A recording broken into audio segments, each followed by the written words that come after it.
From the world of AV programming and control with James King, I'm Steve Greenblatt, and this is Ask the Programmer.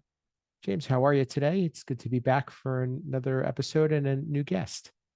It's great to be back. I've been looking to have this guest on for a while now, so I'm glad to have her on board. And how are you doing, Steve? I'm doing well. We're recording on a Friday, which we do a lot, and it's always a relief and also a little bit of tired, but you know how it is. So Oh yeah. without further ado, we'll get to introduce our guest, and I'm going to say hi to her because I know her for quite some time, and then I'm going to let James take it from there. But we have with us today Hope Roth from Q-SYS. She's a professional services engineer, and I know Hope from many of her roles in the past, and I'm glad to have her on the show. Welcome, Hope. Thank you. Thank you so much for having me. It's so nice to get a chance to talk to you again. Absolutely, absolutely. We're excited to have you, and some of the work that you did caught James' eye, and before we get into that, maybe tell us a little bit about your background and a little bit about your journey in AV. Sure. I think mine is sort of typical in that it was a very circuitous route. I graduated back in the early 2000s, so now I'm dating myself, with a degree in computer science. And unfortunately, I didn't have a good mentor in my life to tell me, if you want to do this for real, when you graduate, you need to do internships. And so I worked for my dad in the summers because I also didn't know that people would pay you for internships. Um, and I graduated with a degree, with a Bachelor of Sciences in computer science. And unfortunately, the pets.com had just, that little puppet had just taken out all of the, financial whatever. It was a little tiny bubble that burst, but it hit the programming industry pretty hard. And I just couldn't find a job. So I ended up in IT, which is, I think, pretty common. And I had always loved AV. Like most people in the industry, I'm also a failed musician. So I was at a Tufts University here in the Boston area, and I ended up basically taking over classrooms. And I just really fell in love with AV, really loved working on it. And then one day, one of our integrator partners came to me and said, "Hey, you have a degree in computer science. You could be programming these rooms." And that was sort of what brought me into the industry. So I ended up working for an integrator for several years. I started as a on-site technician, went and did all the certifications and became a full-time programmer, worked for another integrator for about 7 years. And then a couple of years ago, I was lucky enough to get hired at QSC, and now I get to work on some really fun projects.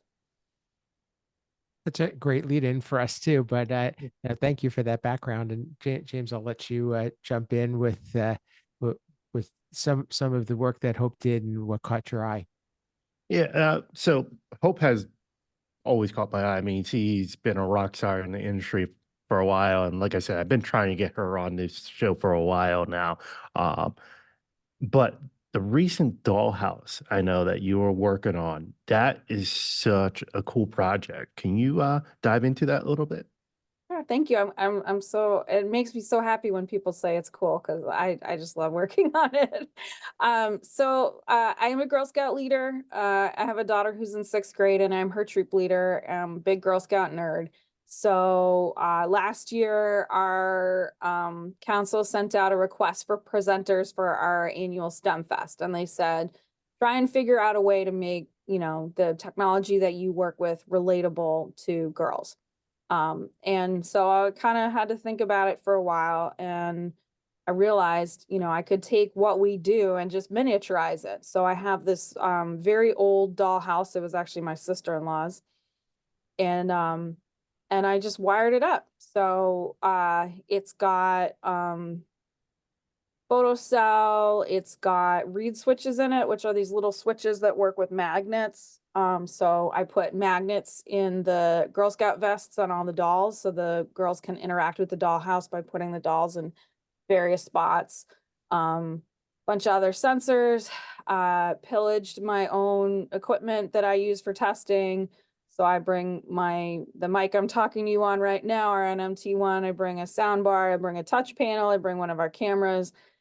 set it all up, and then let the girls play with the house. And they sort of get a taste for how you can use technology in the house, how you can automate things pretty, with some pretty basic programming. And then the girls just love it because it's fun for them. So, trying, this is the second year I've done it. I tried to add some new stuff. I'll probably add some new stuff for next year. So this year we had party mode. I had a friend 3D print some LED spotlights, and we wired up a disco ball, and I figured out how to wire a bubble machine into a relay. So you put the house into party mode, the disco ball starts spinning, the spotlights go on, and the bubbles start blowing. That is pretty neat. So how did the troop react to this? Like, what was their take on it? Yeah. So last year I mostly worked on it by myself and with a coworker. Shay Lynch is on our biz dev team, and she came over and we actually wired everything up together, which was really fun. And my daughter helped as well. And then this year I tried to so I had more time, a little more lead up, so I tried to involve the girls as well. So I actually brought everything when it was sort of in prototype mode. I was in the process of rewiring to a service unit event. So a service unit is like a group of troops. So our service unit is all the troops in Malden, and the girls got a chance to take a look at things and to play with it. I showed them how some of the wiring worked. This year I added a 3D printed refrigerator with a reed switch inside it, but it's a normally closed reed switch. So basically it shuts it off when the door is closed because it has a little magnet in the door. And that's how we were able to wire up some lights to have the light turn on when you open the door and then close. And then I also wired that into a GPIO, so it plays a little warning sound if the door is open for too long. So the girls just thought that was the coolest thing ever. And then because I was able to talk to them before the STEMfest, they kind of gave me some ideas. So, they said, you got to show why it's important not to leave the fridge door open. So I actually worked with my troop. The girls made little fruits and vegetables and stuff to put in the fridge out of polymer clay, so they got to kind of contribute some stuff as well. And then at the actual STEMfest, we had lines. I would have to tell girls, like, I'm sorry, I know you're having fun, but there's 10 girls behind you. I need you to let somebody else have a turn. If you come back later, you can play with it again. And definitely had a couple parents be like, love the dollhouse, can't get my daughter outside. So it was really fun.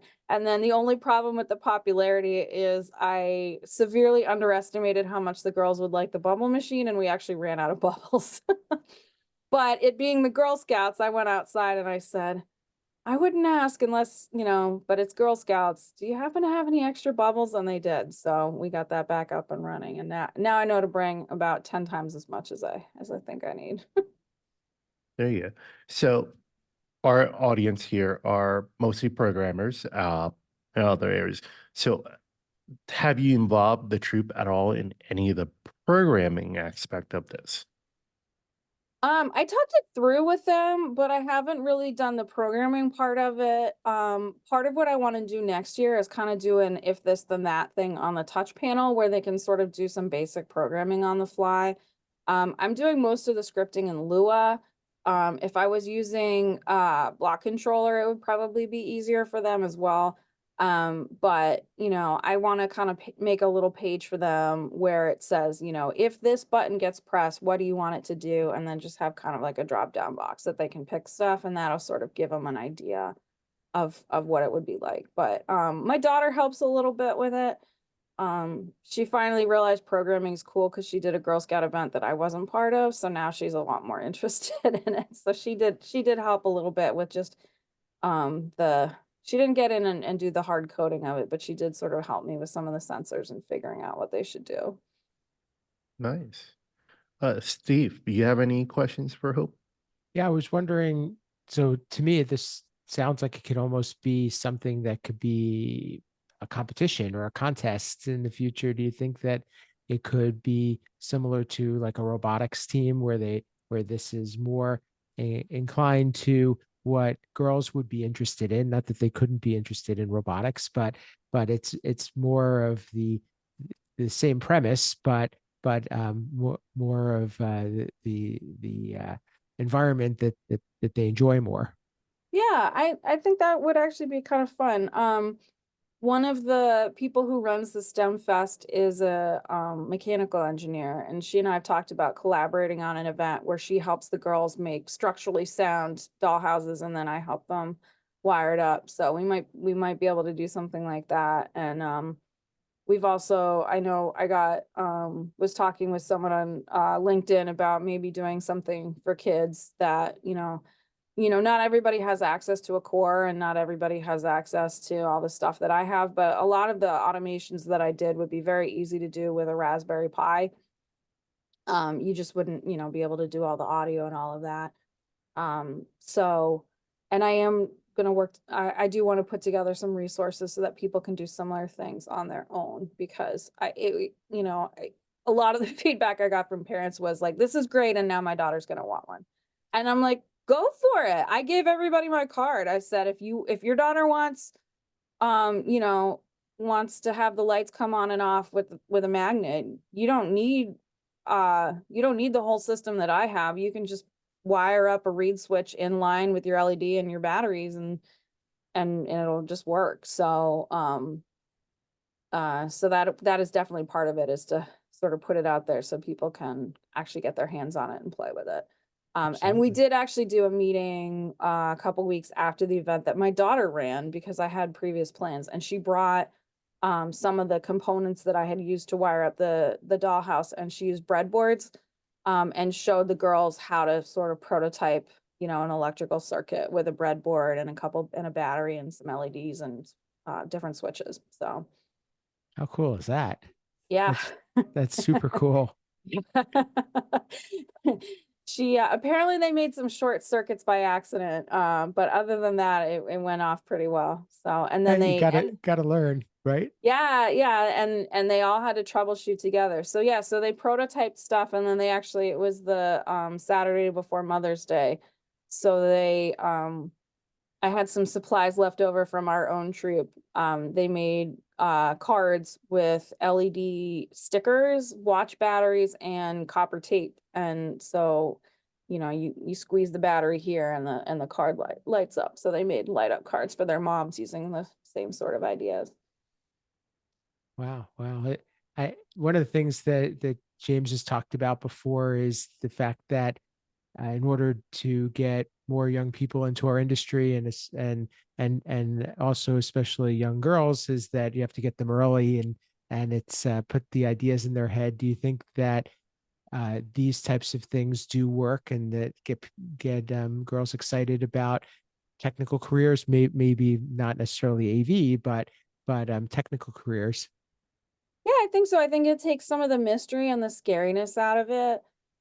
It teaches them troubleshooting skills, which are valuable for just about any industry. It teaches them the sort of basic principles about how it all works, and then hopefully it becomes something that's a little less scary for them. I mean, people have done studies and say that the sort of divide in where people decide to go into STEM careers can happen as young as like kindergarten, and it's because of the way kids are encouraged to play. So, I mean, I Hmm. saw that myself because I have a daughter, and, a lot of people gave her dolls, and they gave her, cuddly soft toys and things like that, which are absolutely wonderful. But, boys tend to get blocks and Legos and things that you build with and that you tinker with. And so I've always made sure to encourage my daughter to play with a well-rounded, uh, you know,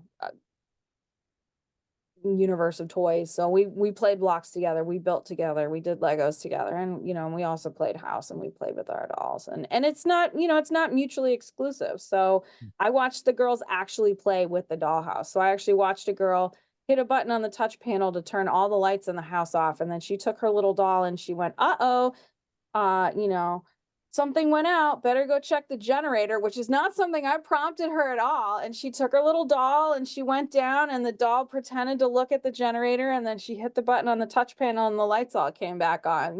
That's the sort of stuff that girls' imagination can sort of incorporate the world of our stuff in a way that's really cool. And also I think little boys should play with dolls and soft toys in kitchens too. I think Mhm. kids should play with everything, and we end up more well-rounded and happier for it. So Oh, I 100% agree with you. I mean, my son loves his kitchen he has. He's always making something for us. And yeah, we have no, wife and I have no problem with playing with dolls or any toys. Same with my daughters when they were growing up. Any toys they wanted, we allowed them to play with. it's Um, awesome. Yeah, I mean, well, and it pays off when you get your kids into cooking, because now I'm like, I'm tired and my daughter makes dinner. So there's a strategy behind this, I see. Yeah, she needs to be able to make dinner, and then she also needs to be able to check and see if there's a breaker out. Right. Absolutely. Life skills. But do you have anything on the horizon for the next either iteration of the dollhouse or the next project with the girls? Um, I want to add some more stuff for next year. If somebody out there can make me little teeny tiny shades, please email hope.roth@qsc.com, because I really want to add shades to the dollhouse. I mean, I can do it myself with a servo, but I would, I'd love some really nice ones. And yeah, the plan is to just keep adding onto it every year. I do want to add some things where the girls can sort of get a taste for the programming of it. And I did make some contacts at the STEMfest of people who are interested in it. So any other troops who wanna play with it, definitely gonna, give that to them. And if anyone out there is listening is interested in wiring up a dollhouse for their kids, learning how I made everything work. There is a post on Q-SYS communities from last year that sort of goes through the sort of technology behind it. I'll be creating some new content about that, in the next couple months, I'm sure, for the updates we did. And also just feel free to reach out to me, and I'd be happy to sort of point you in the direction. Um, it's a really fun project to do with your kids too. Like my daughter really did, she she wired up a bunch of stuff. She learned how a relay works. She learned how to, test as you go. I had a friend who 3D printed stuff, so she had a really fun time picking out light fixtures and putting them all in and figuring out how to make all that work. So it was definitely a super fun project, and 10 out of 10 would recommend to anyone else who's interested. For me, I also think that it's a great way of being able to show people what we do, because we have so much of a difficult time explaining what we do in our profession, and people just don't understand. And this is a great way to make it something tangible. Oh yeah, for sure. My grandmother was actually a computer programmer, and I Wow. send her stuff all the time of projects I worked on, and she's always like, "I have no idea what any of that means, but I'm very proud of you." But I can send her the pictures and the video from the smart dollhouse, and she's like, "Aha, that makes total sense. Like that's really cool." nice. That's amazing. Well, this is probably a good place for us to wrap up this episode, but we're going to have Hope back for another episode to continue this conversation and get into some more topics. But until then, Hope, how can people get in touch with you? You already gave them your email, and your LinkedIn also has some posts about the dollhouse and any other thing that you wanted to share. Yep, that's probably the best place to find me these days is LinkedIn and just reaching out directly. And then I'm a pretty active member on Q-SYS communities. So anyone wants to post there, love to talk to you about programming. It's one of my favorite things to talk about. Can you give the URL quickly? I don't know if you know it off the top of your head. I want to say it's communities.qsys.com, but if you Google Q-SYS communities for developers, it should pop right up. Perfect. Thank you. And James, great episode. Any takeaways, and then if you could share how people can get in touch with you and continue the conversation.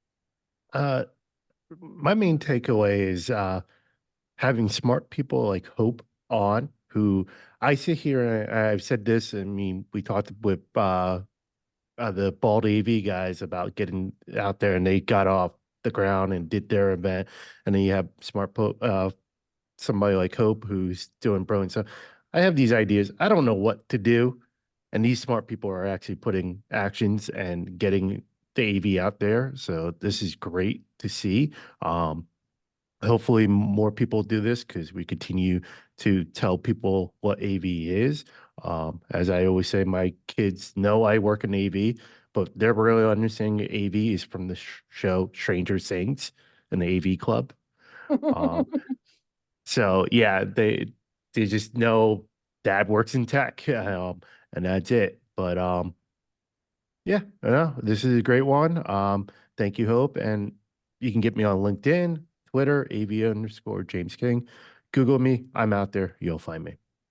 Excellent. And I agree with you. I like it, what it really exhibits is the passion. And I think that the people that stay in this industry are those that are passionate about it and can feel the getting enjoyment out of doing it on their free time. So congrats, Hope, on that. Thank you. For me, you can reach me at Steve Greenblatt on social media, my company Control Concepts at controlconcepts.net.